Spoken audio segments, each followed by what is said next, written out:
Continuamos con la serie de ejercicios del método de Gauss-Seidel para resolver sistemas de ecuaciones lineales. Muy bien, pues ya tuvimos una sesión previa, ya tenemos un video anterior donde se explicó de qué manera proceder utilizando el método de Gauss-Seidel. Vamos a ponerlo en práctica para poder reforzar los conocimientos con este ejercicio. Entonces acuérdate que lo primero que tienes que hacer es garantizar la convergencia del método. Y eso lo establecimos con la diagonal principal. Recuerda que la suma del valor absoluto de cada coeficiente de la diagonal principal debe ser la mayor. Estoy tomando entonces el valor absoluto del coeficiente que conforman la diagonal principal. Y la suma, recuerda, debe ser la mayor. Valor absoluto de 2 es 2, valor absoluto de menos 1 es 1 y valor absoluto de menos 2 es 2. Resultado sería 5. Y no es la mayor, porque si hacemos un reacomodo de la siguiente manera, aquí están otros dos posibles reacomodos. Observa cómo el renglón 1 lo manda al renglón 3 y el renglón 3 al renglón 1, pensando en que este menos 8 quedara aquí en la diagonal principal. Con este reajuste, el valor absoluto de menos 8 es 8, valor absoluto de menos 1 es 1 y valor absoluto de menos 1 es 1. La suma es 10, es más grande que este otro, pero no es la mayor. Acuérdate que debe ser la mayor.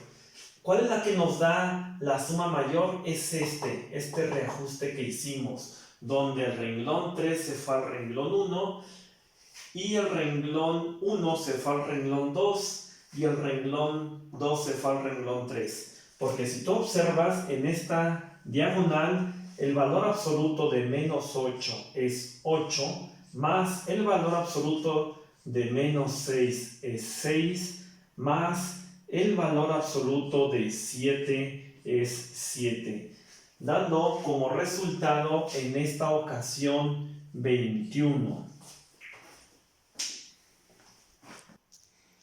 Hay más combinaciones, pero esta es la que te garantiza que la suma del valor absoluto de cada elemento de esa diagonal principal sea la mayor.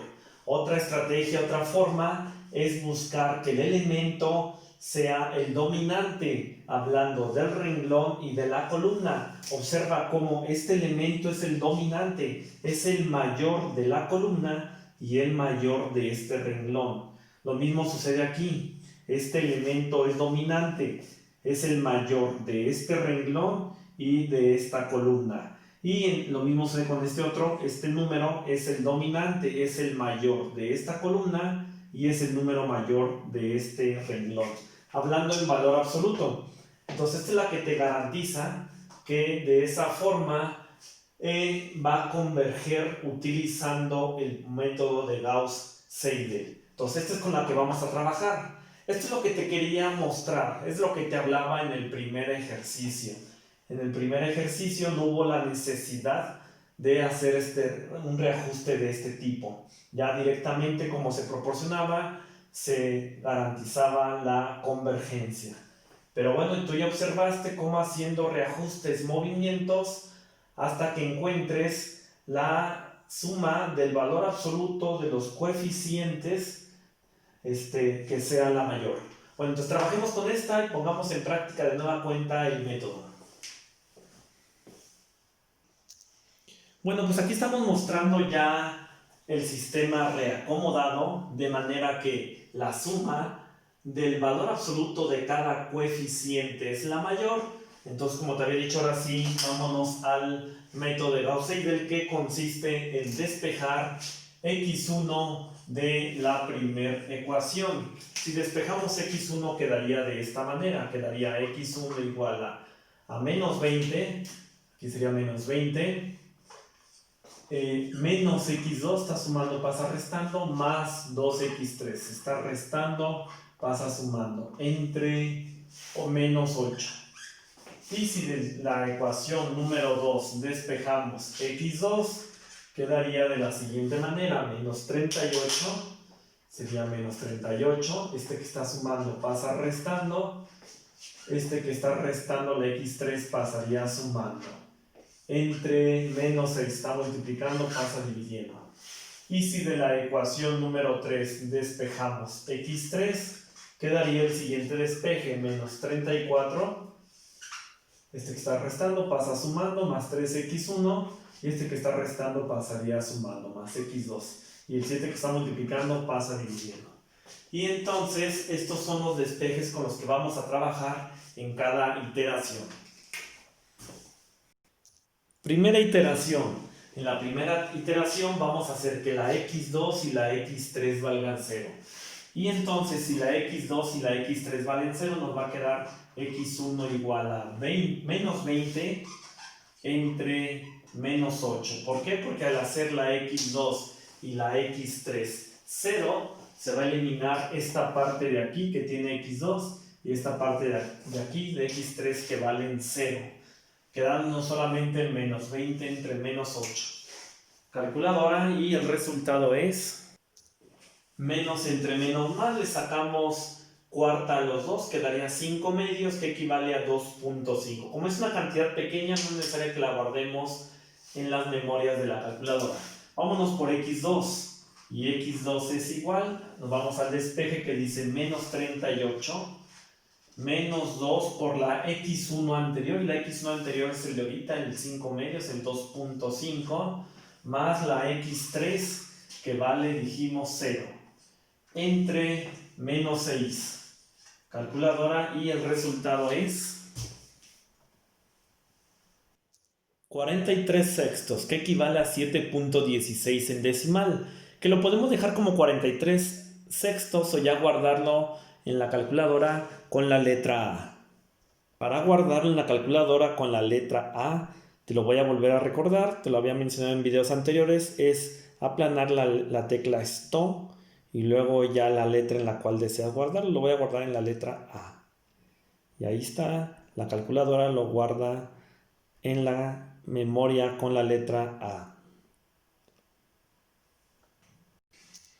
Para hallar x3, sustituimos en el despeje que dice menos 34 más 3 por x1, la x1 anterior es 2.5, más x2, y la x2 anterior es la que guardamos con la letra A, entre 7. Entonces ya sustituí en el despeje de x3.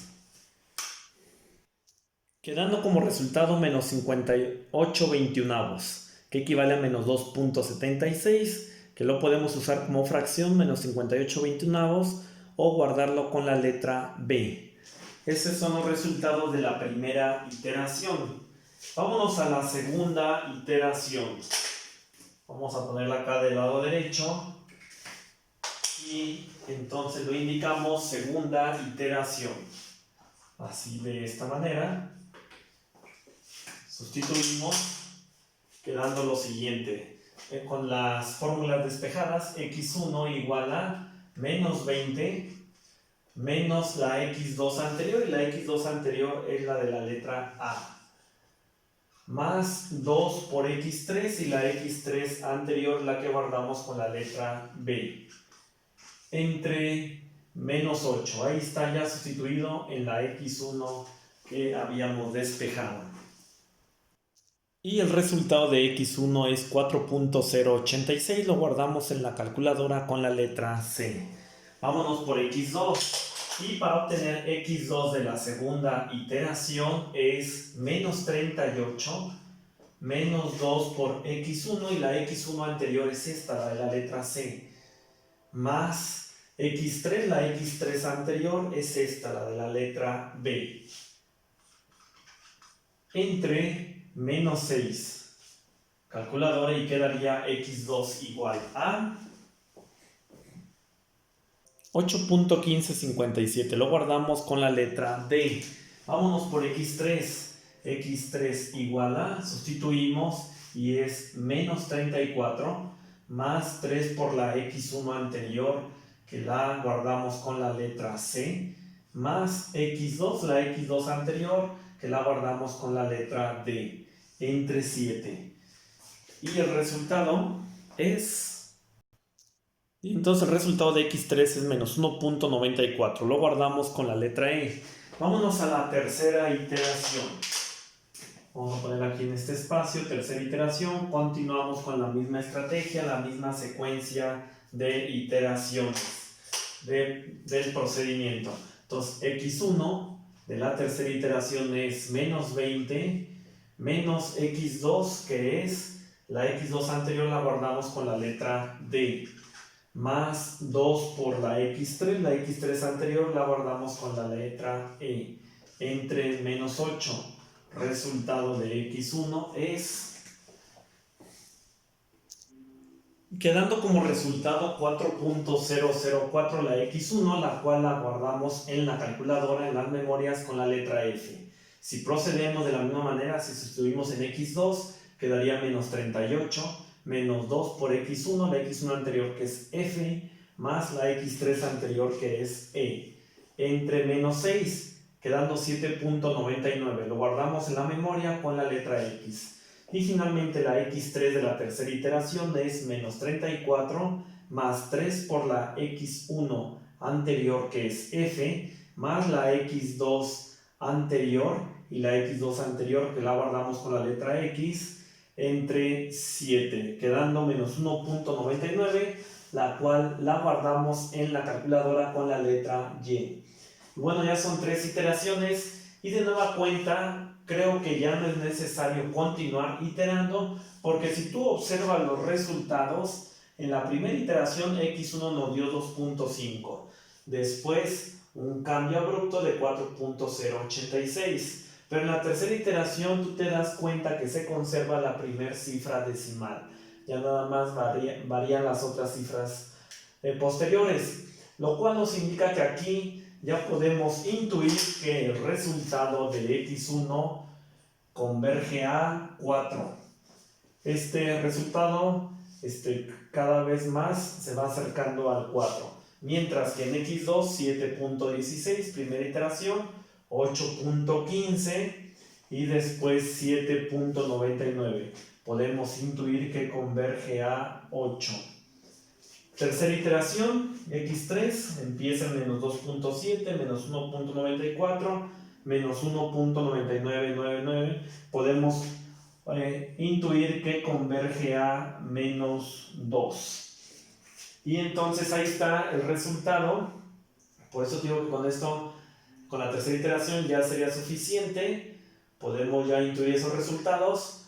Y de nueva cuenta puedes calcular el porcentaje de error, el error relativo porcentual, utilizando la fórmula que te había proporcionado en sesiones anteriores, donde el error relativo porcentual es igual a aproximación actual menos la aproximación anterior entre la aproximación actual y multiplicando por el 100%. Si calculamos, por ejemplo, el error relativo porcentual de x2 en las diferentes iteraciones, quedaría de la siguiente manera. Quedaría error relativo porcentual de x2, estamos hablando aquí de x2.